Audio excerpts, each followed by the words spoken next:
Hello, welcome back to EPG. I am Greg, your host, coming to you from beautiful Stockholm, Sweden. Now, I've been touring around the past couple days, seeing a lot of interesting things. I saw the king because it was the anniversary of his coronation a couple days ago outside the Royal Palace. I've seen my fair share of churches and palaces and fish and food and everything. But I wanted to share with you something very interesting that I came across in my trips around Stockholm. Now, it is this building behind me, which has international fame or infamy, as you might come to learn during the course of this tale. So, on August 23rd, 1973, a young man by the name of Jan Orik Olsen, fresh off parole, decided that he was going to rob the bank of Kreditbanken, which was housed in this building. So, unfortunately for him, the bank robbery did not go as planned. They actually had to take 4 people hostage for 6 days while things were being negotiated with the police. Not only that, during the course of that negotiation, I don't know how he did it, but he was able to negotiate another friend of his in jail, out of jail, to come assist him with the bank robbery.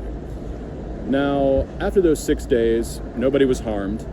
And a couple weeks or months later, during the course of the trial, something interesting happened. And it was that none of the hostages wanted to testify against Jan Erik Olsen or his accomplice, and they actually started raising funds for their defense.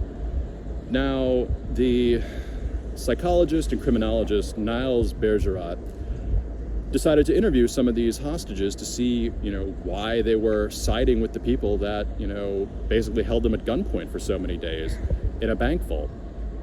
And it became clear that these people and the robbers, there was a shift in the power dynamic, and that they were no longer seen as robbers and hostages, but they were seen as more equal due to the aggressiveness of the police. And in some situations in the interview, one of the hostages said that it was actually the robbers or attempted robbers that pulled people out of the firing line of the police. And this was very interesting because it was the first time in history that it happened where, even with these changes in power dynamics, obviously these people were kept from being free by these hostage takers. They took their side.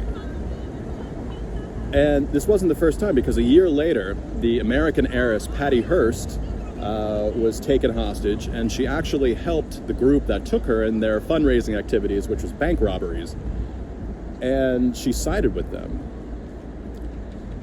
But I think it's an important note of history, especially crime in the 20th and 21st century, psychology, abuse, and other things, that this building be recognized as the birthplace of Stockholm Syndrome.